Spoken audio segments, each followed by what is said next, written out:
Welcome back to Beer Bubbles, the number one bubbleless podcast in the world. I'm sitting here with CC again. Finally, we're recording together, and we have a special guest today, Brian. Thank you very much. You've come a long way. I've come from New York City, Just to be here. Just to be here right now. Just to be here with us. Two of my favorite people. For the audience who don't know who Brian is, who is Brian? What do you do? Why are you here? I am the owner of New York Craft Coalition, which is a parent brand that a cooperative, if you will, that has Barclay Brewing Company, which is my brewery, and Marlowe Artisanal Ales, which is my buddy Zach's brewery. We operate out of the same facility, and we've just teamed up to do a collective. You told us upstairs about the story when you actually, because you got this offer of a brewery, and you were like, should we do this? Yeah, let me give I can give a little history of. Is that interesting? The history of where how I started. Okay. So if I go back to the beginnings, I've always been a craft beer guy. Growing up in St. Louis, Missouri, we had a lot of microbreweries, which was a little bit unique than the rest of the country back in the 90s. And I found myself drinking craft beer before even I knew what craft beer was. Fast forward to about 2013 when I was living in Chicago. A friend of mine who was a rep for Goose Island gave me a couple bottles of 2013 Bourbon County Stout, the coffee, the regular, and I had a barley wine. It's the first time I had anything like that. And freaked out. Thought it was amazing. I went back to him the next day, and I said, how do I get this? And he said, well, you got to wait around in the cold on Black Friday in Chicago, which is about negative 14 degrees Fahrenheit. You do the math on Celsius. It's very cold. And I said, no thanks, not going to do that. Is cursing okay on this podcast? As much as you want to. Okay. I said, curse on. All right, good. I said, fuck that. I'm not doing that. And my personality is to figure out how to make stuff on my own. So I'll just figure out how to make it on my own. Mm-hmm. So I started going to Bourbon County meetups, and I'd get a little bit of information at each one. I started talking with folks back in St. Louis, like Corey King of Side Project, Phil Waymore of Perennial. They would try my stuff and help me along the way. And I ultimately fell on a recipe that worked quite well. And keep in mind, I'm in a condo at this point in time, and I have like 6 30-gallon bourbon barrels in my living room. Not the most attractive thing.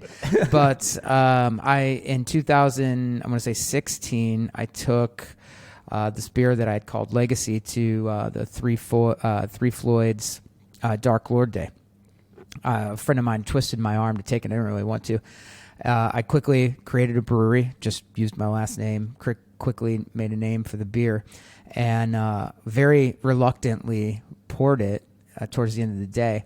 And I started getting all these untapped best beer at Dark Lord Day, best beer at Dark Lord Day.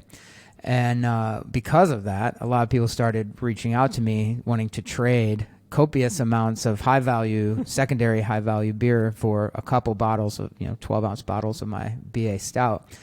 That then led to me being, had the opportunity to brew at a facility in East Lansing, Michigan called Ellison Brewing and Spirits. It was a friend of a friend, and we did a couple stouts together. I kind of helped him with the recipes. That went really well. Another friend of ours brewed out of there as well. We combined them all into a beer called Four Horsemen, which is amazing, and I think there's only maybe a few bottles floating around still. After that, I asked him, I said, look, I'm interested in doing a club where I'd have maybe 250 members. We'd do 10 BA bombers. And that was, the club was really meant to kind of counteract what other clubs were doing at the time, specifically the couple of the folks I mentioned, like the Perennial Club. You'd get a couple BA stouts and a lot of wild ales, but it's very expensive. And I was like, you know what? I've got a day job. I don't have to do this for survival, so I'm going to give people 10 bombers of barrel-aged stout for less than what they pay for these other ones. Just this kind of way to buck the system. I'm kind of a jerk that way sometimes. And did that. It was very successful. I moved back to the East Coast from Chicago and got invited to brew out of a facility called 12% Beer Project. without getting into it, didn't go super well. We did the second round club. The beers were amazing. The relationship wasn't. So I ultimately left there because I have dignity and self-respect, and started brewing out of a facility called Decadent Ales in Mamaroneck, New York. And the bill of goods that was sold to me wasn't really what it was, right? So after a couple failed brews, I went to the investors and said, hey, here's a list of all the things I think you could change to make this better. And at the end of the conversation, they said, do you want to take this over? And I kind of like, that wasn't my intent at all when I went in there, but ultimately talked to my business partner, and we thought, well, if we find the right brewer, we will, right? Because again, I had a day job, so I can't be up on the brew deck all day. Right at that point in time, my friend Zach, the owner of Marlowe Ales, Artisanal Ales, he texted me, and he's like, hey, I'm driving by your house. And I said, hey, do you want to come over? He said, yes, I got to talk about some stuff. So the brew pub that he had in Nyack, New York, was very successful. But because of that success, the landlord started jacking up the rent and adding these additional costs, and he was barely scraping by, even though the success of it, it's not a super profitable game. Craft beers cost money. Money, right? So I said I'd let my business partner, who's a lawyer, kind of represent and help him through that situation. But I also said, hey, I got this thing that I'm about 2 months down the road getting going. Would you be interested in joining? And he said, yeah. He goes, and to backtrack a little bit, we had myself, Zach, and then Jason Stein of Timber Ales we had talked about this about a year previous of maybe doing something like this. So the discussions had been had, just we didn't see it through. And when Zach came back in, he said, yeah, I don't think right now breweries can do this alone, like just starting up and doing it. You have to have a couple breweries for diversity, number one, but to be able to delegate responsibilities, from business to brewing, so on and so forth, running a tap room. Also to like bounce ideas of each other. Exactly. Get new influences. If he's been somewhere watching someone do something, comes back and shares it with you guys, you end up doing better stuff. And also everybody has different expertise from the beginning, so you have a lot more area covered to actually start up. Absolutely. You guys nailed it. And as a matter of fact, one of the beers we'll drink later, Radius, my first beer I brewed there, APA, was one of the situations where I said, hence the mayonnaise bucket, because we're cooling it right now. When you start something up like this, so you can either start from scratch and build out, and in the U.S. that can take anywhere from like 2 to 5 years, or you can take over a facility which comes with its own problems, which we can get into in a little bit, but which we had plenty of. But we took it over on June 12th, and we're already doors open for pours, which is it's insanely pretty fast. insane. That's insanely fast. Especially with the state of everything. Yeah. It's quite mental. It is mental. And but because of that, the first beer that I brewed, I went to him and I said, usually we use a specific yeast that takes about 3 weeks to get like an APA or an IPA. And I said, why don't we use Kvike yeast or however you... You guys say it better than I do. I said, look, this ferments fast. I've never used it before. Zach said, me either. But I said, he knows some people who did, and exactly what you said. We reached out, and what's the best way to do this? They let us know, and we had a beer. Did you talk to Anders about this, or no? I did not talk to Anders about this, but I'm going to when I see him. He's coming down to Helsingborg. He is, yeah. I can't wait to see him. We had actually had a plan for him to come in and do a collab, and unfortunately something happened with their facility where they got some new tanks or something like that, and the timing just didn't work out. But I do have a plan to come back and go to Orta and 10 Hands, and hopefully, if Nicola is listening, I'd love to go to Duck Pond and do something with him. But if I can make another trip through to do those, it'd be great. But yeah, we talked to a brewery in the United States called Foam Brothers. They do a lot with that yeast, and they gave us some pointers on that. And from brew day to package was about 8 days, which is kind of it's outrageous, right? But and the heat just rises in the fermenters. First time you use Quake yeast, you get a bit anxious because it's not supposed to be this warm. No, but it works out. Yeah, its ferment temperatures are between 95 and 105 degrees. I think so it's about 40 degrees Celsius, which is Yeah. Normal ales ferment at like 24. Yep. And it's almost twice as much on a Celsius scale. It's like crazy. Yeah.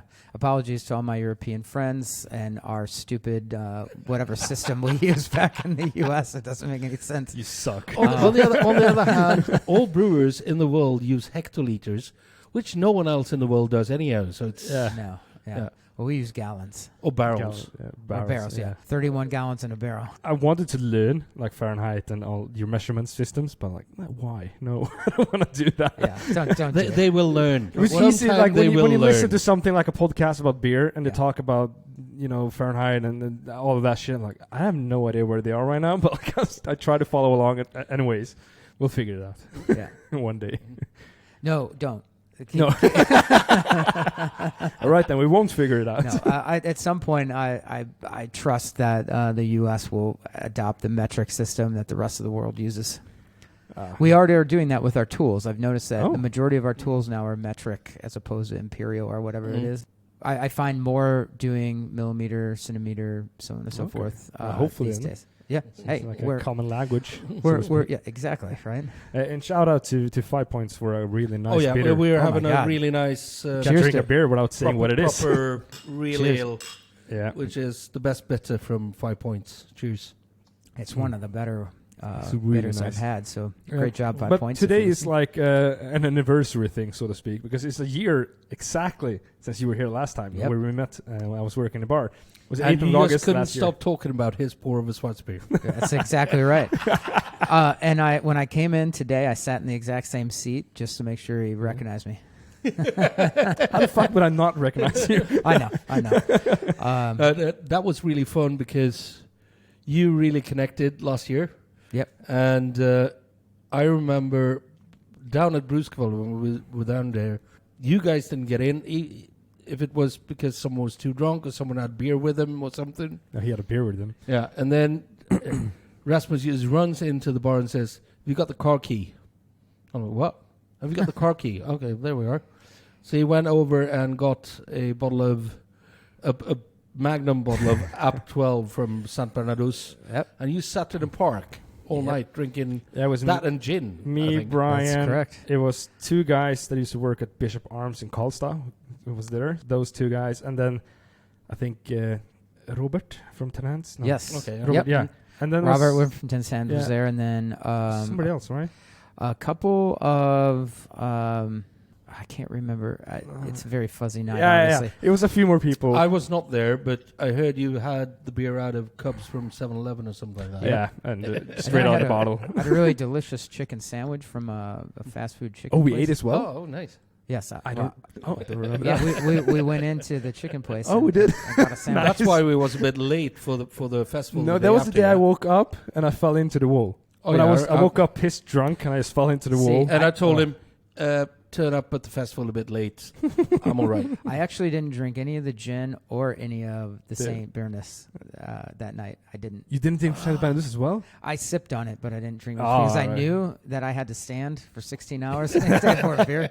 And fair enough. I didn't want to be in rough shape. So, but I did stay out a little too late. Well, I got some meat in the morning, so I figured out well. Well, I want to move on to try a beer. And go ahead. I'm quite nervous about this one because this is actually my beer. Yes, this is the first beer. So CC can actually pour it. Will I tell it? And should I open it as well then? Yeah, you should. But I think I'm going to have to use your opener. Oh yeah, the brand new opener you just gave me. It's of course sediment in the bottle because it's a bottle condition. Could you hold the bottle, please? Well, it's lively. It's lively, but it's alive. Yes, it is. Oh no, it hasn't overcarbonated. No, that's good. I hope not. That's good. I the reason I wanted to brew a beer was because I wanted to get a little bit more into the process about brewing, just so I could speak about it a little bit more, in detail. The only thing I tried this last night actually because I wanted to try it before I gave it to you guys. I wanted to make sure there wasn't any like off flavors or smells, and I don't think there is. Hopefully not, and that it wasn't overcarbonated. That's why I tried it last night. So, see what you think. It's a British style brown ale. It has a. So I was almost going to say, ask if you, but you said it was if it was a Belgian yeast is what I was actually curious about. No, It was I remember the yeast name. It was in the package. It's like one of those kits you buy and you make it yourself. It's almost like a light Belgian double. Almost, yeah. That's what when you said that, I thought, maybe. So what could have happened in the brew process that makes this one go from being supposed to be, was Kent Golding hops? Kent Golding hops, yeah. And there was some chocolate malt, a lot of Pilsner malt. I think you could have let the fermentation temperature run up a bit too high, maybe, to get these S3 notes in the nose. I had it in my storage unit, so it was about 20 degrees. Like the temperature. Two of the most key things that at least I find in the beer getting great is water. Number one, like you always have to have water to adjust that water. And you guys actually in Sweden have really great water in areas, I guess, probably not everywhere, but making sure the salts are balanced right for the type of beer. Oftentimes people forget that, they just throw water in there, but you can make a stout that's incredibly dry or incredibly fluffy, but based on the types of minerals that are in the water, as you can with right. If you think about types of beers that are like a Czech Pils, for instance, around the world, regional, right? The reason they taste the way they do is because the water profiles that they had, right? If they had different water profile, it tastes completely different. So you got English beers that have a certain water profile, they taste a certain way. Irish dry stouts, that's a lot of that's because of the water. Czech Pils, so on and so forth. So you got that. And the second one is controlling fermentation temperatures. That's key. And like just whether it's ramp up or ramp down or maintain, whatever it happens to be for that particular recipe, those are, I find, the two most crucial elements to... I think for me, it was the fermentation temperature that was the biggest challenge. Yeah. It smells a bit like your temperature went too high, or at least a bit too fast. Yeah. But if I'd get that, I wouldn't send it back. No, I wouldn't either. As a first try, that's fucking good. Yeah, I agree. Thank you. I agree. I started the recipe for like 4 hours. I set up the kitchen. I had everything just in fucking order in the kitchen, and I started making it. And this is the guy who sat in a bar for 10 hours just reading a Wikipedia page about yeast and following it every link. Yeah. And then he realized, there's about 10,000 more pages. I can't do this in one night. No, you can't learn it in one night. Yeah. So but thank you. It's nice to hear. It was fun. I had some challenges along the way, as you usually do, because it's the first time doing it. But it was fun. And well, I tell you what, all the things that I like that you got right. The color is great. The SRM on it. The malt profile is really nice. Great. The malt profile is good, as CC said. I think the carbonation is actually quite perfect for it. I think, again, if that... I use carbonation drops. Well, it's okay. Hey, there's no cheating. You get the result you want. There's many different ways to get that. And I think ultimately, like, if you just controlled the temperature on that, which for your first time, I think, how would you know that, or how would you control that? That's like I'm at home. I have a storage unit, so I'll have to figure out. I must say the mouthfeel is really good on it. Because it's got this, like, taste is actually all over your tongue. It's not... Sometimes when you get, like, homebrews, they tend to run away from you flavor-wise. You go too much on the sour note or too much on the caramelly note. It's like it's really well balanced on the palate. Yeah. I'd say for a brown, and you noted this earlier when we were talking upstairs, a slightly more body, but that could be based on what grains were in the kit. Like I mentioned that earlier. I think it's a little bit too thin, and I went for the higher ABV in this one. I used less water in the end when you pour cold water in it before fermentation. I used less of that to get a little bit more ABV, but I still feel like the body is missing. A couple things for the body that leaving residual sugars will obviously give a perception of body, but I don't know if that's really the best. I think you want to ferment to completion. Okay. But you could there's different malts you could add. So like Carafoam, for instance, will have some body. But back to the water, if you adjust the salts in the water, you can give a lot of body to a beer. So if you went and studied, like you looked at the water profile that you have, whatever you used coming out of the faucet, tap water, like your tap water, and you put that against the profile of where you'd get an English brown, I bet you're missing some salts there that would give a little of minerals. That's why botanization is still a thing. Yep. So Yep. add a little bit of more minerals or salt to Specific ones. You don't just willy-nilly it. There's like so for instance, like when you do in New England, if you're going to do a New England style IPA, which everybody loves, and you want that fluffiness and you want that aromatics and all these things, you use stuff like calcium chloride or potassium chloride, which is prevalent in the water in New England. I live in Connecticut, about 50-minute train ride north of New York City, and I get well water. And my well water is what happened a million years ago or whatever is a glacier pushed over made the Great Lakes and pushed over Connecticut and Long Island and deposited all the minerals that it picked up along the way. So that water up there is very mineral rich, perfect for those styles, that's where, again, I said a minute ago, regionally, you couldn't get a New England style IPA out of the West Coast without adjusting the salt profile. You just couldn't do it, right? Okay. That's why they have West Coast IPAs. And the reason also why the craft beer scene in St. Louis is quite good is because the big devil, Budweiser, put pressure on the council to make sure the water was clean. Yeah, and as a matter of fact, I believe if memory serves me correctly, and growing up there, I think Anheuser-Busch were the ones who created the water plants to clean the beer, so everybody has access to brewery quality water, at least in St. Louis County. I remember when I was in St. Louis in 2018, I was at Perennial. I spoke to the brewers, and they were like, we don't hate Anheuser-Busch or Budweiser because without them, our water would be shit. Well, without them, I don't know if I'd have a hometown. Oh, true.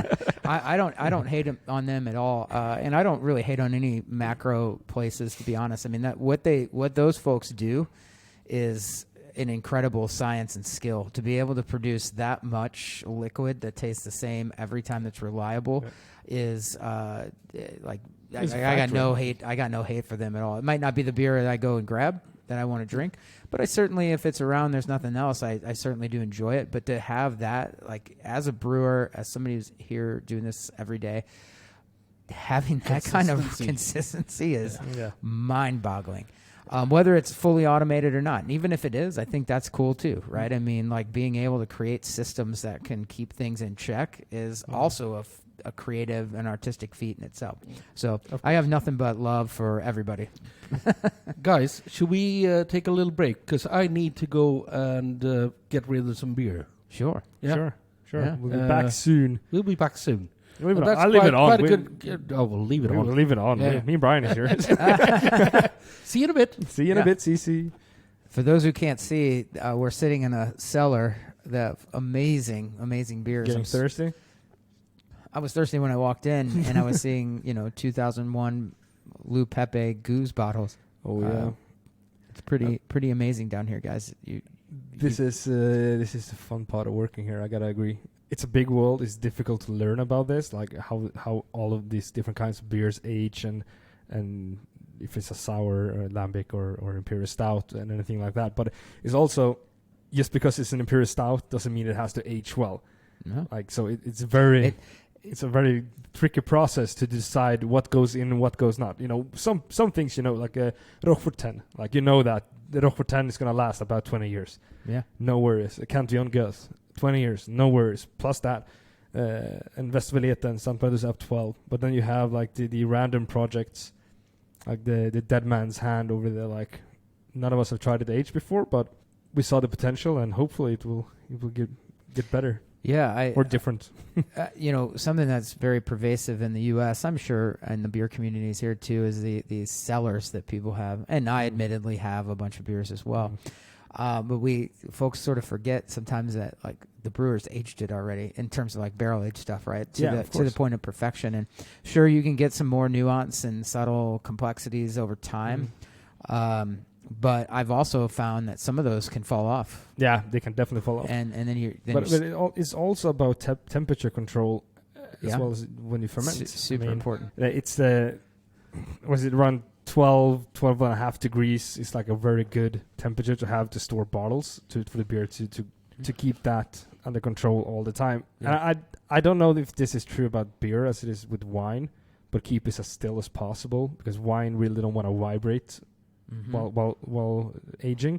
I think beer has the same a little bit, and don't too much light all the time and all of that. So. Well, light is a big villain when it comes to maturation of beers. Fluctuation of temperature. Yeah. You want a steady temperature all the time. If it's 20 Celsius or if it's 10, it's not that important. It's more that it has the same all the time, so it doesn't... That's a big problem with breweries that distribute and ship. So, like, one of the things that we do, or a decision that myself and Zach made, was that we will do as much to-go beers out of the tap room as possible, right? That's where our largest margins are anyway. The second level of distribution, if you will, one of our partners is called Halftime, and they're one of the largest. They are the largest direct-to-consumer shipper of beer in the United States, and they also work in wine and things like that. So we use them second, which we were able to get a little bit of a higher margin, so we don't go straight through a distributor, because it basically goes to them and then direct to the customer. And then third, we self-distribute to places that we know. When CC, we were talking about this earlier, that we know that they care for the beer properly, they temperature it properly, and then finally getting it over here to Europe. We actually made a conscious decision to send it to Europe instead of out to the United States, which I know some big breweries do that to offload their extra inventory, but we're doing that as a main source.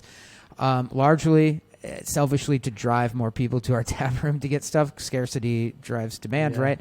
But also because we also believe that you lovely folks over here should have access to our stuff, just like we get import from your stuff. I'm excited for this one. We thank you for that. Should we? You should go to the next one. Which ones do we start with? The Pale Ale? That's the first one you did, wasn't it? Yeah. If it's cold, American Pale Ale, 6%. Yeah. It's been It's cold. a mayonnaise bucket with cold. ice and this is salt. So if they're both 6%. Which would you say we should start with? Start with the Radius, my beer, and then we can open Marlowe this one? Yep. second. So this is the one with the... now you is it cold enough? I mean, the outside is. I don't inside know. The inside is. It's ice, salt, and water. It's Okay. That's the easiest way to cool your beers. If you haven't tried it before, put it in a bucket with ice, water, and salt, because that actually makes a chemical reaction that makes the ice melt faster and cools down your beer faster. So say it one more time for me. The Scandinavian way of saying this yeast name. Quake. Almost like quick. Quake. Yeah. Quake. Hey, Okay. you got it. Yeah. Quake. Quake. It's almost like quick, and that's why I remember it, because it's quick. It's a quick fermenting one. So it's Quake yeast. Quick yeast. Which is originally like a Norwegian farmhouse yeast. What inspired you to use this type of yeast? That we could get from brew to package in 8 days.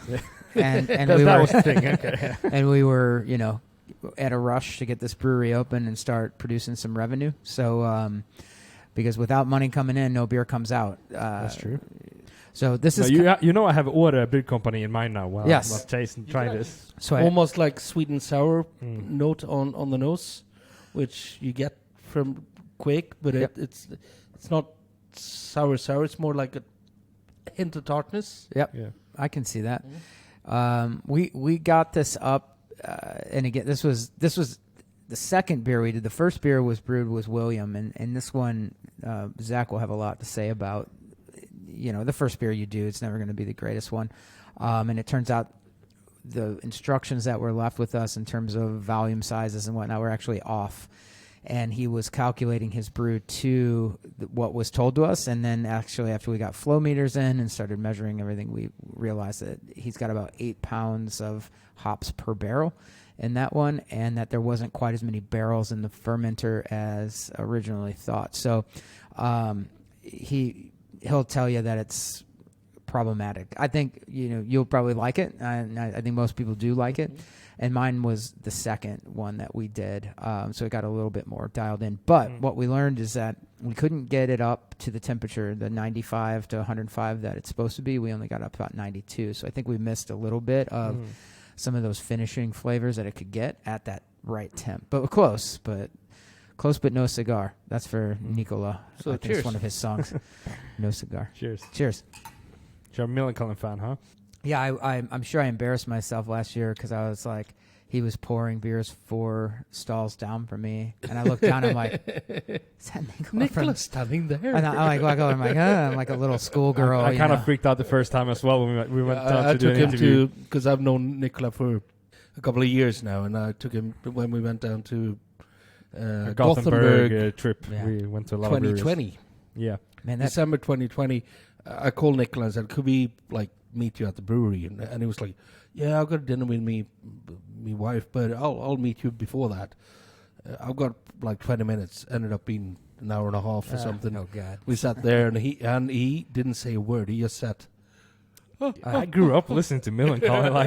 I'm a skater. I grew up a skater. So Millencolin was blasting in the speakers with Fall Out Boy and all those type of bands. I'm like, going. I still have that Penny Bridge Brigade album on repeat, constantly. So it's a fucking awesome band.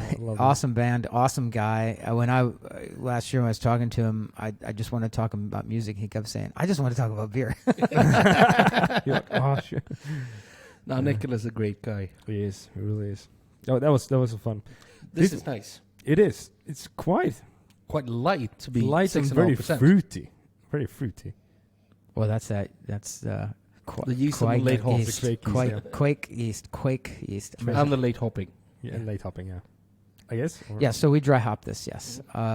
This was, I do some additions in the whirlpool of Cashmere and Comet Estate, which are American hops, and then dry hopped with the same. No hops in the boil at all? A little bit. I do some bittering hops in there, but I keep the bittering hops low. I'm actually considering kind of changing that. I know. I would have loved having a little bit more bitterness to this. To keep having you come back to it. Yeah, I like that too, and I'm learning that I like that a little more than I thought that I did. So earlier days I did bitter them a little bit more. And then I started pulling back, just again working backwards from what the customers were kind of wanting. And now I'm sort of feeling like getting a little more bitterness on this. I think would balance it just a little bit more. But overall, this is a crusher. Outside on a warm day, you can slurp these down. As fuck. Yeah. Yeah. I want to ask. Last summer was last year in Sweden. Oh yes. Yeah. And speaking of last summer, you're actually here in Sweden for a reason. You're actually joining the Brewskival.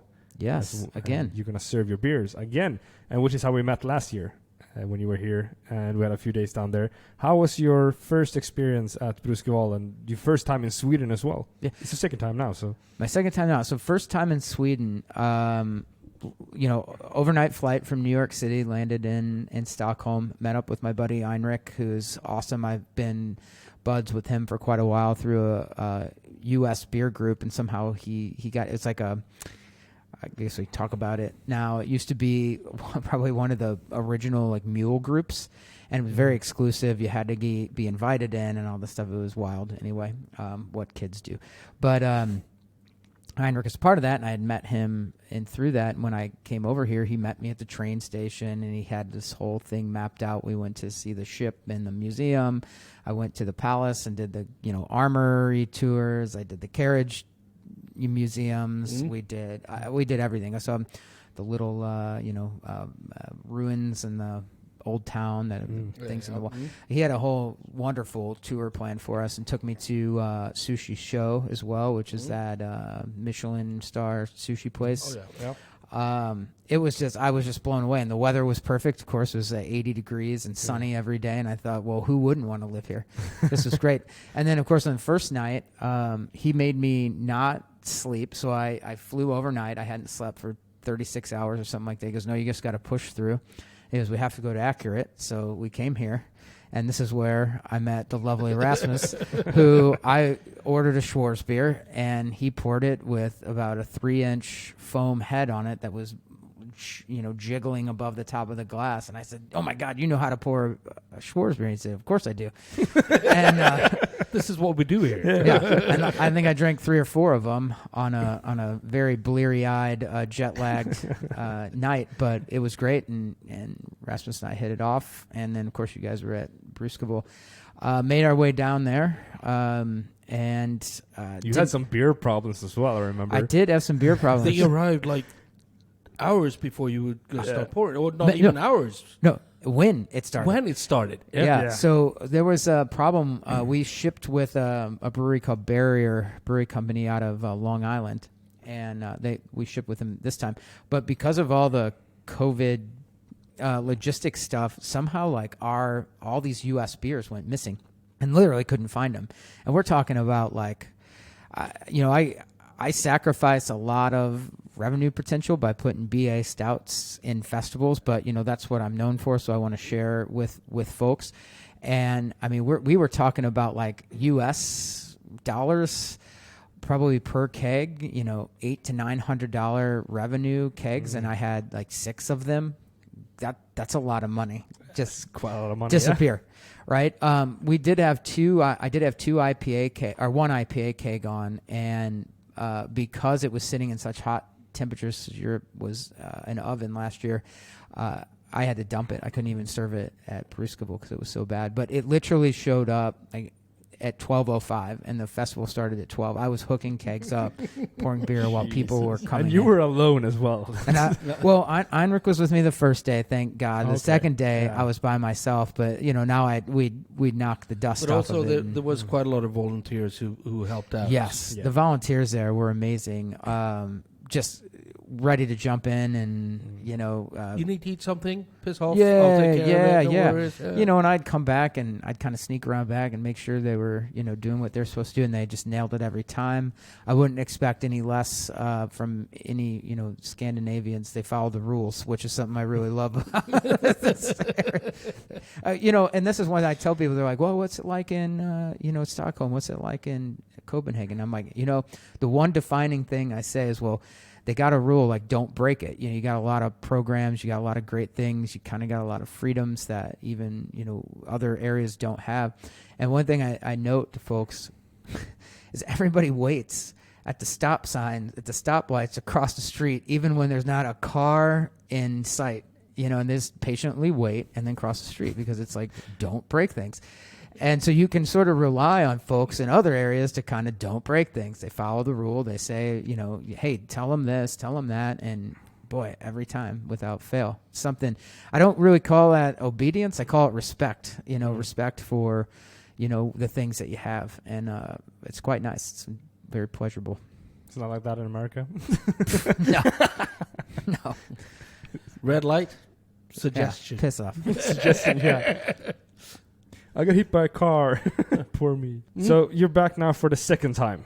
Yes. You're going down to Brewskival to serve your beers again. Yes, on Thursday. I was... And he's not coming this time. No, he's not, unfortunately. To be quite honest, I don't really love the festival thing anymore. I'm getting a little, getting a little older, and standing around for a couple of days talking and serving beer isn't the highest priority on my list. But Brewskival is. I recently went to Good Vibes at Voodoo Brewing Company in Pennsylvania, and even though that was only a 4-hour session, I still kept seeing like, why am I doing this? Like, I got other things I could be doing, and somebody else could be pouring and telling the story. I do like to be in front of people and talk to folks, but again, standing there all day in the heat and all that. Mm-hmm. But I actually was quite disappointed when I started seeing the Brewskival Instagram posts come out of all the breweries coming. I'm like, I don't know, they're going to invite me? They're going to invite me? I want to go back.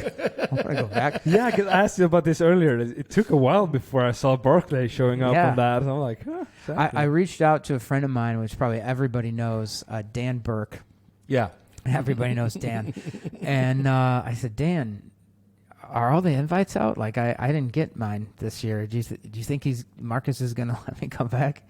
He goes, yeah, I'm pretty sure you're coming back. Let me, and Dan's like I don't know how he makes things happen. He probably texted Marcus, and Marcus was like, oh shit, I forgot about him. Yeah. And sent you an invite right away. Literally like in 30 minutes or something like that. I got an email. Come on, you mother. Yeah. Invite that guy. But the thing is, I know also Marcus, bless his soul, he's got shitloads to do all the time. Yeah, I don't know how he does and it. You can't keep it all in your head. Are you kidding me? Like, that guy's I don't know. He's a monster. He's a monster. And fantastic. The nicest guy out there. So super calm, even though all this shit is going on. Like I I'm sure my business partners and my teammates at the brewery will tell you, like, I'll get worked up at the drop of a hat over a The small other thing, thing. I spoke to Marcus about this. I think first time I was down at Brewskival doing interviews, and I interviewed him and said, like, you know about the Swan on the Lake? Looks really nice. Paddles underneath are going like fucking crazy. Yeah. No, that must be him because Yeah. he just felt when I talked to him, he seemed calm. As calm as a cucumber. Yeah. How cool is a such cucumber? nice guy. That's awesome. But so now on, you're gonna be a bit more selective about the festivals you do. What is worth your time? Not all the that? brand. The brand will go out, but me personally, You personally, okay. and I'm not saying this because I'm on this podcast right now, but one of the drivers was, I told you guys I'd see you this year. I'm like, I gotta see CC and And Rasmus. he's not going to be there. Yeah, I know. you Well, got to meet I him knew now, that we yeah. were that we wanted to meet. First off, it's easier for me to bring beers over here than it is to mail them. Yeah. And I had promised him Yeah. all these beers, so I wanted to keep my promises. And plus, I just fell in love with it while I was up here. I think it was fantastic. And also going back to Brewskival, you can actually tell it's a non-profit festival. Yeah. Yeah. And it shines through so well. Yeah. So it's like all the money that goes into the festival is actually spent on the day.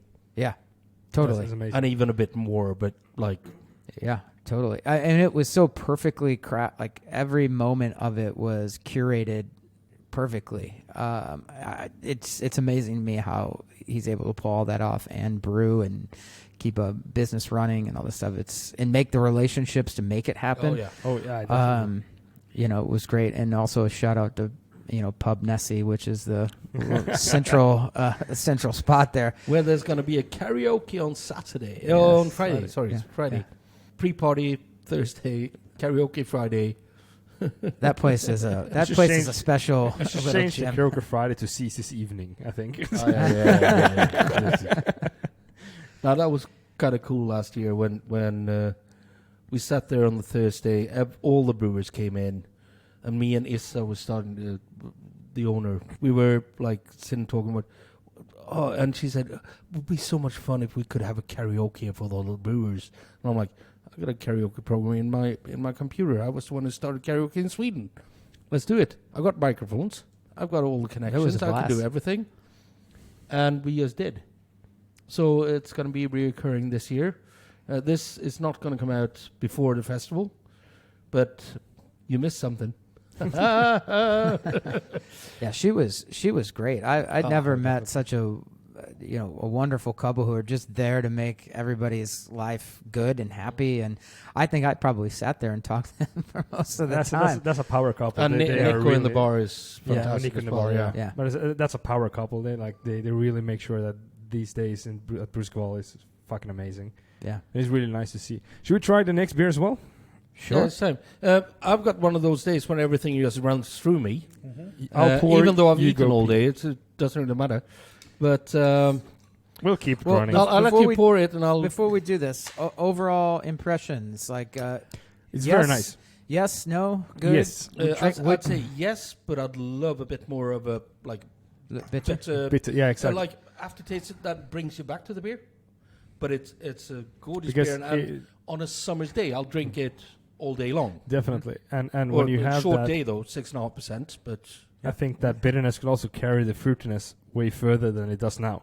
I agree. I So agree. so bitterness. Otherwise, it's gorgeous, and it's very well. You've managed to take advantage of the Quake yeast. I think it's not that sulfuric. Yeah, sulfuric. No, I, it's I don't. not. I don't actually get any of the sulfuric in it. Which No, is, no, which not is at all. great. And that's Yeah. very easy to happen with that type of yeast. So it's Especially when it comes straight out of the maturation tank after fermentation, then Mm. you have a bit of sulfuric notes to the nose, but Yeah. it quickly dissipates. And as I told you before, leave a few of these, wait 6, 7, 8 months for the hops to really die off, and watch the yeast takes over Interesting. because Yeah. it switches around. I It's actually quite amazing. lasted 22 minutes before I had to go to the bathroom again. So Congratulations. Well, once this one sip of beer. do you want me to just put the Hellman's bucket on the floor? You can put it down there. I'll be back in a minute. So I can tell you a little bit about William while CC evacuates the lower Yeah. region. Evacuates. So a little history on Marlowe, Zach Ross's brewery. Marlowe is Zach's grandfather's name, and the logo that you see there is Zach's grandfather's actual signature that he found on a piece of music. And this one, or yeah, that one. That was his grandfather's actual signature. And this beer is called William, and it's brewed in honor of his dad, William. And you'll see here on the side it says, "And they call me Wild Bill." This is his dad's high school photo, and that's what was next to it in the high school yearbook. So he wanted to brew a beer in honor of his dad, and this was the first one he wanted to do out of the new space. His dad's awesome. I've met him several times. Just a lovely, lovely human being. So this is going to be a double dry hopped New England style IPA. It's going to be a little bit different than what we just had in terms of like my style, where it's a little more fruity. This is going to be more hop forward. Like I said earlier, some of the calculations were a little bit off. So just due to us, this being the first beer we ever brewed out of that system. Okay, yeah. So we ended up getting more hops per barrel, which gives it a little bit, not quite the balance that Zach was looking for. I also think he's incredibly sensitive to diacetyl, and he thinks that I don't perceive it the way he does. We're also very sensitive for that, so we'll... But don't go in looking for it now that I said it, because now I think it's in your mind. Now I'm going to think about it, but yeah. But we don't have to tell Cece anything. We'll see if he figures out. Yeah. But no, you just said something, but I want to put it in your head because I wanted to try the beer first. I think that's a good idea. Don't put it in his head. You only put it in mine, so... Well, I go often, but I'm pretty quick in here. That's quite yellow. Yeah, the color, I think, is spot on. It's exactly what we'd want out of a New England style IPA. You know, it should be noted, as I was mentioning about water earlier, we got really, really, really, really lucky in Mamaroneck, New York.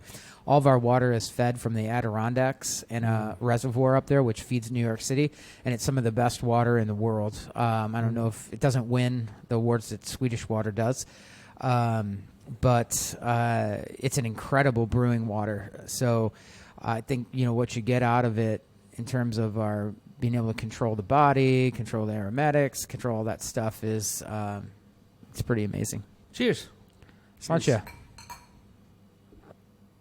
We used a bunch of different types of yeast in not yeast, hops in this, and a couple of those are experimental hops that are brand new, different flavors than you've probably had before. Don't say anything. I see a look on his face. I'm waiting for this. I know what you mean when you said it. It's there. I don't know what you've been talking about, but it's almost buttery. There you go. There you go. It's a bit of diacetyl, yeah. Yeah, but it's almost buttery. It's like, but not diacetylly buttery. It's more like fresh butter.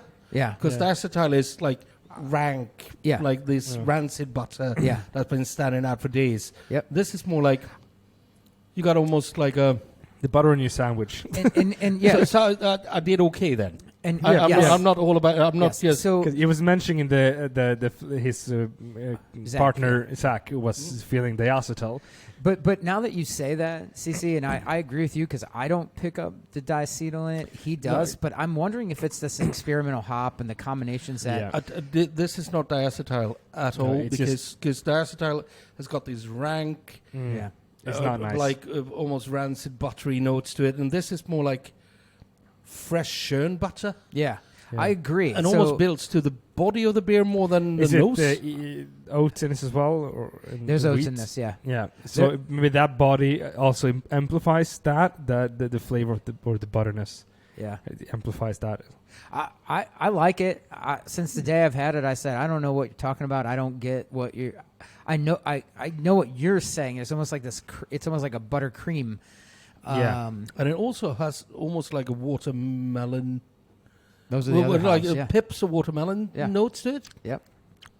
Yeah. This is quite weird. I don't think I've ever had an IPA like this. This is crazy. It's got 4 different hops in it. I think they're here. So these are Citra, HBC 586. And Nelson hops, so 3. and it was Nelson, dry hopped twice, so double dry hop. Nelson explains the bit of funkiness as well. The white wine, grapey. Yeah, exactly. Grapey bit, but it's that HBC 586, which is new. It's a newer, but Zach's kind of hard on himself. I'm a little less precious about these things because they go in and they go right back out, which CC will show you in 20 minutes. So 10. 10. So if you get we can look at our untapped ratings and things like that, but I try not to. But it's passive, right? And it's subjective, and everybody's got an opinion. I think this is great. He doesn't, but he's real hard on himself. He's a perfectionist. Well, you can tell him from us that it's not diacetyl. It's a flavor, like fresh butter. It comes from something else. It's not. Yeah, I agree. No, it's not the residue diacetyl from the fermentation. This is something else. Yeah, the thing. This is a unique beer for Zach. Zach's angle in the market, which I is refreshing, is low ABV, and he does a shirt that says MAR, low, MAR in one color, LOW in another, E in the same color as MAR, and then ABV under it. So it looks like it says low ABV, but MAR low ABV. Mm-hmm. He focuses a lot on trying to get those styles, and he's really good at that. So is it British inspired? It is. But we also, with the last podcast we did, we actually tried a new brewery here in Sweden that did low ABV beers from the archipelago Beach Mountain Brewing Company from Väddö, and the beers were really good. Session Pilsner 3.2%. That was just full of flavor. Yeah, bitter. Yeah. It's fucking amazing. Yeah, and he's trying to do that in the U.S. and that's his angle. We have some overlap. He and I'm a massive fan of English beers, specifically when you're drinking them room temp off cask in a pub in England. I mean, there's nothing better. Not that big of a fan. I mean, this thing is amazing. So he and I will have some overlap there. I'm not really prescribed to any specific thing. I'm known for my barrel-aged stouts, which we'll get to in a minute. But I don't prescribe to anything. I want to explore everything, I don't want to pigeonhole myself anywhere. Not saying Zach is. He obviously does these types of things, but he's more skewed towards the low ABV stuff. So I must say that to me, beer is kind of work. And when I go to festivals and fairs and stuff like that, I'd try maybe 400 or 500 beers over a weekend. Yeah. And then I want a beer. And I end up with a British style or an American style pale ale or lager. Yep. Yeah. Because then I want to drink beer, not think beer. Yeah, I kind of got mad at Zach because when the first, like our second or third week, whatever we were working, our brewery is actually in the halftime beer store. So one half of it is our brewery and the other half is this massive beer store. And I went over there and I hadn't had Boddington's in years, and Boddington's is a top 5 beer for me.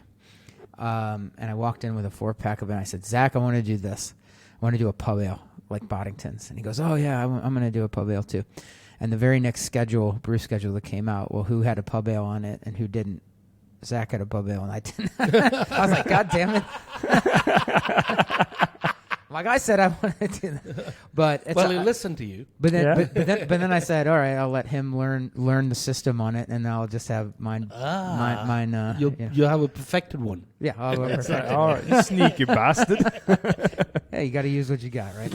No, I mean, I've been waiting for this one. We all have right, to do it now. Yeah. Now you guys can keep talking while I try to get this open. Yeah, because there's wax top on it. So I will say this: I'm making a little bit of shift. So as I mentioned earlier, I have a club, and that's what all my barrel-aged stouts go to, directly to the club members. And I recently found that club members are very interested in getting 12-ounce cans of barrel-aged stout because they want to just be able to drink it by themselves. I think bottle shares in the U.S. have sort of dropped off. Oh, it's easy. Yeah, you got it. Quite a bit. And 22 ounces. Now, let me say this for all the Europe folks. I don't know if they'll agree with me on this, but I'll open a 22-ounce bottle. I'll pour 5, cap it, put it in the fridge, pour 5 the next night, and I actually feel by like the 4th or 5th night that extra oxidation like really takes it to perfection. It's like maturing it for about 2 years. It really is, Because it does get a quick oxidation. But on the other hand, on the 6th night, it's gone. But the 6th It's or a 7th quick night, quick it's maturation. gone. Yeah, but by Bring your glasses, sirs. but by night 5, it's quite incredible. That is. Oh, look at it. It looks like old motor oil. Don't kill me, Rasmus. Okay, I gotta. Well, I guess I don't have to do shit tomorrow, so whatever. Kill me. And for those who can't see, I just got a 8-ounce. You don't want any more? Go ahead. Twist your arm. Okay, now it's a 10-ounce pour. We're of, sharing this. 15% We're sharing barrel-aged this. stuff. Stop. We're not You going need a to little keep bit more any there. for the guys in the bar upstairs now. Nope. Nope. Fuck that shit.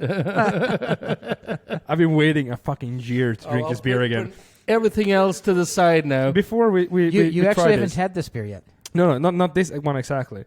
I said your beers. Yeah. At Brewskival last year, on the Friday when we talked, you and I, you made me promise on the Saturday that the first place I'll go to is your stand at Brewskival and try your beers. Yeah. And a little bit drunk, I was like, "Fuck yeah, let's do that." Woke up Saturday, hungover as shit. I'm like, You're a bit late as well. yeah, I'm gonna go to Brian. The first thing I do, and he only does like 15% ABV stouts, Yeah. and you had 2 of them on tap. And I don't know if you had a bottle or anything, but at least 2 I got to try. Yep. The first thing I did, because you wanted my palate clean. The fun thing is, as well, I was also hungover as fuck. Since I had the karaoke the day before. Yeah. I also had no voice. So I couldn't speak. Yeah, because you were screaming in the mic all night. Yes. And when I walked in the door, I had to help out Omnipoyo with their gravity poured beer. So I got a mass, which is a liter of their Pilsner. And I just sat there and I sent Rasmus to get all the brewers for interviews. I ran around. And the first thing he does is coming back with this. And I'm like... Because I think you had... And I put the mass away. I actually drank my mass warm. Because I had this first and I was like... This is good. Yeah, because I think it was Dimensions of Times 5 or 6. It was 6. No, sorry, 7. That was the 7? bourbon Oh. and rye blend. And then you had some coconut as well. That was not Dimensions of Cognac Times. coconut. Okay, that was not Dimension. No, okay. Oh, it should have been. Oh yeah, so you had which number was that? Yeah. Anyways, you had 2 different beers on one of Dimensions of I Times. did. Anyways. You're right. I had Coconut Waves, which is a Yeah. non-BA one, I Exact- think. yeah, Right. yeah. Okay, so the bottle I gave you is a cognac barrel Yeah. aged with coconut added to it, and it's fucking exquisite. Oh yeah. Yeah, because I was a bit hesitant when you said it was coconut. I'm like, oh fuck, pastry, American pastry. I'm like, No, I don't do pastry. And then I had it, blew my mind. I don't Just fuck with pastry. Dry, really nice, and the coconut really came through, like fresh coconut. Yeah. Like you eat it strictly from the fucking Yep. coconut. Can you stop talking? Yeah, I know. need to I'm try sorry. this beer. I actually have a... Go ahead. I can talk while you drink. I've drank this a million times. I actually have a background in wine. So when I'm doing stouts, what I've tried to do is get the structure of the BA stout to be closer to what you'd get from a really full-bodied, dry red wine. So some of the structure that you should get out of this, you should be able to equate to wine. I get what you're saying. You know what? This is, to me, the Rhone Valley of beer. This is like Chateauneuf-du-Pape style beer. Thank you. Like, I mean, you got the This is full fun. body, also the acidity, But all, and then like all these like almost chocolatey notes. Well, here more chocolatey. but this notes is the than vanilla one, right? Yeah. Because you feel the vanilla. So this It's was been aged... 9 months of vanilla, right? Yeah, so I aged this. These are a blend of barrels that sat between 17 and 20 months, something like that, or maybe 13 might be the lowest. And they were all rye barrels for this, save for 2 maybe. I might have blended 2 bourbons into this, but they were majority rye. And all the rye, I put about 20 to 30 pounds of vanilla directly into the barrels for the last 9 months that they aged. And then when I moved them into the fermenter, the Bright, to kind of clarify and get them ready, I conditioned on top another 10 or 20 pounds of vanilla, fresh vanilla. So you should get layers of vanilla there, not just a single note, but layers. And the thing, I usually have a lot of problems with vanilla in beer. Usually because of the pastry sours, when it Pastry IPAs. the fake pastry. When they put in the fake vanilla, like it just tastes like the chemical vanilla. This is vanilla. These are Plantiflora and Mexican and Tahitian. Okay. And I process them all myself, and I soak them in bourbon to sterilize them, and then I add them into directly to the barrel. Rasmus, he just gave us a $90 bottle of beer. Yep. Yeah. In terms of I got production, 5 more in my bags in my bag, different ones. So. Fuck right off. They're for both of you. I know. We might do a bad idea. We did like 2 years ago when we did an episode we never released. Let's do an imperial stout tasting. And we did 8 imperial stouts. It's like 20 minutes in. The episode wasn't listenable to. Both so shit-faced. No, I still have it in my computer saying like, me and Rasmus do not release. It was just, after 20 minutes, it was just, I can't listen to this anymore. Oh, that's great. I love it. But back to this beer. This is gorgeous. Thank you. It's so well balanced. And 15% ABV would never have guessed. Like, it's so well balanced. That's the other Nothing thing sticking out. I try to do is hide it, but I can't. I don't want to publicly talk, obviously, about my processes and methods, but I have from all those explorations that I did early on, I found something where I'm able to mask the ABV through the amount of specialty malts I'm able to add in my specific process, which is probably 2x what most folks do. But if you notice, I was drinking the stout upstairs, the what is it? In League with Satan. In League with Satan, which I thought was incredible. So if they're listening or anybody's out there, drink it. But it's pretty direct in terms of the roastiness and whatnot. And I sometimes like that, and I particularly liked it out of that one. Had a nice sweet backbone to it that allowed those roast. But for this stuff, I go for a balance, and I try to balance it across the board with the adjunct malts, not adjunct additions, but adjunct malts. And I probably 3x what most people do and still wind up to be able to get the balance there, which is the trick. And I'm not going to say it publicly because I don't want anybody stealing my shit. But the thing is, I must say, this is where you excel. Thank you. Definitely. It's like... Well, you haven't had my other shit yet, except for that. Except for that. No, I'm keeping my mind open. Keep your mind open, because I got some stuff coming too. I'm not going to get to try it. When I tried your stuff last year, it was actually 2 breweries that stood out to us. Was Pennyland. And Barclays, because that was something that was so totally out of the ordinary. Everyone's league. Yeah. I mean, it blew everyone out of the water. We know those breweries. We came down and we know a lot of breweries we had beers from and we love them. But like really, really stood out. There's Pinot and Barclay. I really appreciate that. I try to be different in a market that people are looking for kind of the same, but still achieve that goal. And I tell you, there's a couple folks that came by, and I know there's one guy, he works, he's in Italy. He works at a beer bar in Italy, and I think he works with that one girl who's Baroness or something on Instagram, the Italian girl. She's a very popular beer girl, because they both came by together. And he stayed and talked to me for a little bit. And he's like, the rest of these are shit, and this is great because it's not too sweet and it's balanced and it's this. And he had a very I expect Italians to be more emotional and flavorful, but he was very direct and but stoic. This one also, the mouthfeel is crazy. Yeah. And then coats your entire mouth, and you go, it just... This is one of those beers that you can actually sip and leave it for 20 minutes. Yeah. Well, it will still be there. Those are the residual sugars, but the important thing here is that you balance those residual sugars out with the rest of it. Like the pastries, that you're talking about, often just leave the sugars there and it's just sweet. Yeah, and but there's no dryness. There's nothing behind that sugar. You have to dry it out. You have to make sure that the oak is there. So hopefully what you get out of every one of the beers you drink from mine is each sip is going to give you something that you didn't see the minute before. Then it'll be oak, bourbon, cognac, coconut, whatever. And I don't like the adjunct. So like the other... as I was saying, I have an apple brandy barrel there, where you'll drink and be like, what the fuck? And it's just the barrels, the maple barrels. I didn't put any maple syrup in at all. It just came straight from the barrel. I don't like to add stuff except for vanilla.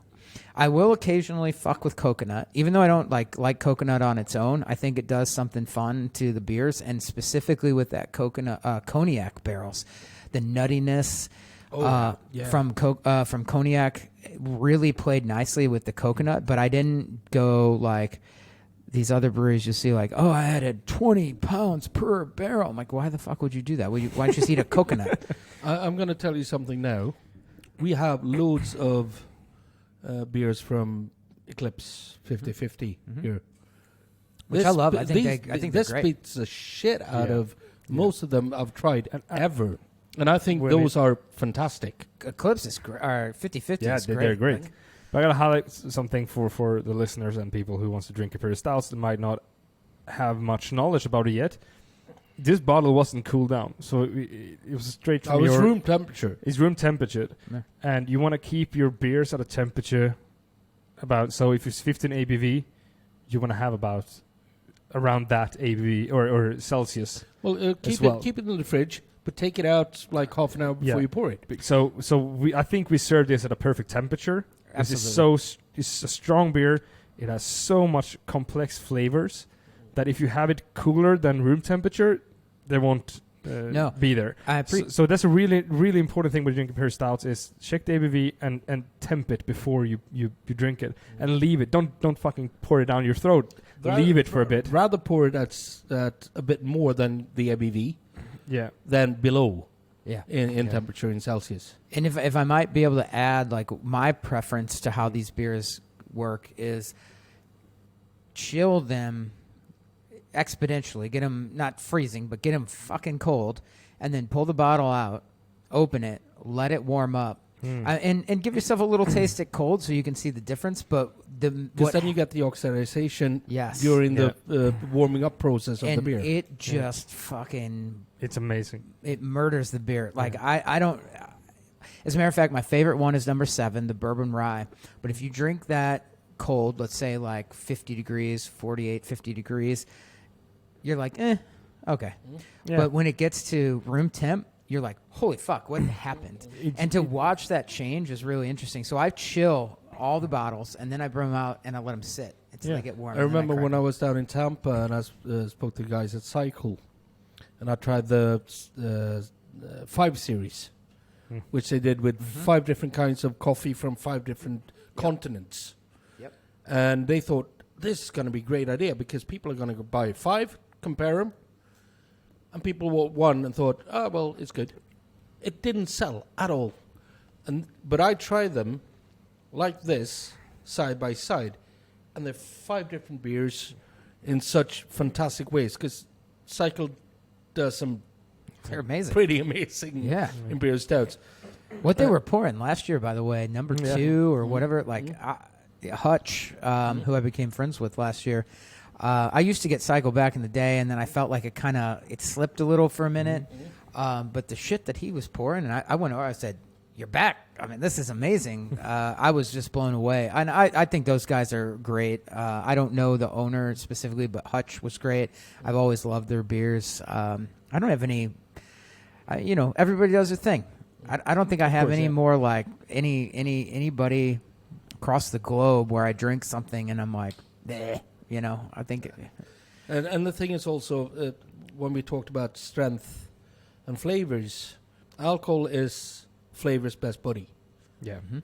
If you get a strong, really strong lager, there's not much flavors to play around with, and the alcohol has to stand there with his hand in his hand, going like, "Hi, I'm alcohol." Yeah. But if it has loads of friends, loads of flavors, it will just push them. It will alleviate the flavors. I love that you said that, because a lot of people don't think about it. Like, think about when you open up a bottle of isopropyl alcohol or something like that, and there's an aromatic that comes out of there, and the reason why is its evaporation rate is so fast, so much faster than water, right? So you can only imagine in a 15%er, that stuff's evaporating and it's pushing the aromatics out. It's a flavor enhancer. It's an enhancer, just like sugar or salt. Alcohol actually enhances flavors. Yeah. And the stronger the beer is, if it's got lots of flavor from the beginning, the more you will get out of these flavors. The longer it stands there and oxidizes and evaporates, and like it'll give you more and more. Yep. I usually when I drink a pair of stouts at home, which is kind of rarely, but when I want really nice, I have my pair of stouts I pick out. That was Puasta. I still have one of the two main in my fridge. The Gouvet coffee, which is fucking amazing. I mean, when I pour one of those for myself, I have that for like at least 2 hours. I sit and I take a sip once in a while. I'll drink my fucking lager in between, but I have my stout standing on the side and I just sip from it for 2 hours. Proper way to do it. And it just evolves and new flavors. And you have to realize that every beer has its place. Yep. Can I take a side note here? Just because I'm in Sweden, I want to say this. I actually have in my house, or not in my house, outside of my house, on my pool deck, I built a barrel sauna. And I use it 3 or 4 times a week. I think that makes me sort of like an honorary Swede. When are we going? And check this. It's a 4-person one, and it came with an electric heater. But hold on. Let me finish. I said, nope. I took the electric heater out. I got a fucking stove that was meant for an 8-person, and I put it in the 4-person, and I get that thing up to 200 degrees, and I sit in it for an hour. Oh, Jesus. You ready to tangle with me? You're more Finnish than Swedish then. I'm more Finnish than Swedish, yeah. Okay. Are you sure you're Scottish? Yeah, I'm Scottish. Like, no, you're not. Like, Scottish, Irish. Like, no. But I remember I went to Helsinki about 15 years ago. I went into this place called Vilivaino. Mm-hmm. It's a beer bar, but they also, like, the Finnish beer scene wasn't that evolved 15 years back. They had some microbrews, but the cider scene was big. Like dry, proper. They did really nice craft ciders. That has been quite dry. Downstairs was the Mayhem place where they had live bands and like long benches like this. Upstairs, a sauna for 25 people with a fridge that was filled with just craft beers and craft ciders. And you booked the sauna, and then they counted off how much you drank when you left. I love it. So and then your muscles start cramping when you walk out of there because you have no more electrolytes left. So what I do is I get 2 or 3 cases of beer from Treehouse because I'm about a couple hours away from it. It's easy drive up and back. And then I drink those in the sauna at 200 degrees, and then my legs don't work. No lie. No, I'm sounds like a fantastic evening. No lie. Guys, should we wrap this up? Yes, but let me go one step further because I would hope my Swedish friends, you all do amazing coffee here. Everywhere I've been, coffee is great. Well, I do coffee as well, and I don't know if you guys know this, but when I created New York Craft Coalition, the idea to do this was not to pigeonhole ourselves into just brewing, but it was to spread out. So I bought a coffee roaster with my business partner, John. He and I own that. We keep it at a different brewery, and we use their labor to run it for us. And right now we have 4 different beans roasted and for sale at New York Craft Coalition. Barclay is going to have, in the next month, another 4. But we're in coffee. We're getting into craft cocktails that will be canned as well. I bought a specific canning machine that allows us to do sleek versions of 12-ounce skinny cans. You know? We're going to can our mixers. We're going to be getting into doing stuff from our kitchen, which our kitchen's amazing. So like pickled things, not herring. I'm not going to fuck with you guys on that. You own that market. More vegetables. But more on the vegetable side. And then our sauces, our rubs, and things like that will be available as well. But we're getting diverse. We didn't want to put every egg in a single basket, so we want to spread them out. But coffee's huge for me. I'm a massive coffee drinker. I'm into fermenting green coffee. Which spikes up the caffeine, adds a bunch of flavors. It's very expensive, but you blend 1/3 into your regular roast, and it's like fucking phenomenal. But you're mentioning coffee earlier, so I wanted to plug that a little bit. That Barclay and New York Craft Coalition, which is obviously all mine, but separate brands, has coffee available as well. So that's awesome. We have to go. Definitely, we have to go. Yeah, I know. We have. I got a couple extra guest bedrooms. We just get some breweries over here who wants to show off their stuff in New York. Yeah, definitely. And we'll bring that stuff, and we'll I just, if you can get my 3 that I just named you over, order 10 hands, which I know Robert and John, they'll come. And then Nicola over from Duck Pond to do something out of our space. You guys come. I got enough space at my house for you. Like, we'll have a blast. And we can all squeeze into my little sauna. And I can see if you can handle the American version. I don't know. I'm not too good with warm temperatures. I'm Swedish. Yeah. I remember when I went to Tampa 2019, we flew to Miami. Stepped out of the plane, I looked like I just jumped into a pool. Yeah. It was like 99% humidity, 42 degrees Celsius. It's different down there. Yeah, and I've checked my heritage. I'm like 95% Scandinavian, so I'm a cold. I'm a warm-blooded. You're a reptile. You can handle anything. But we need to ask you, Brian, the final answer. The toughest final question. Oh. You've had it before, I think, last year, but it's. Should I do it? You set this up, so Brian, you're gonna fucking die right now, in a second or two. But you can have one more beer before you die. What are you drinking? Fuck. Anything you want. You did fuck with me with this last time. Anything I want. My last beer. Make it a bomber. You'll last a bit longer. Bud Light. No? God, what would it be? Fuck.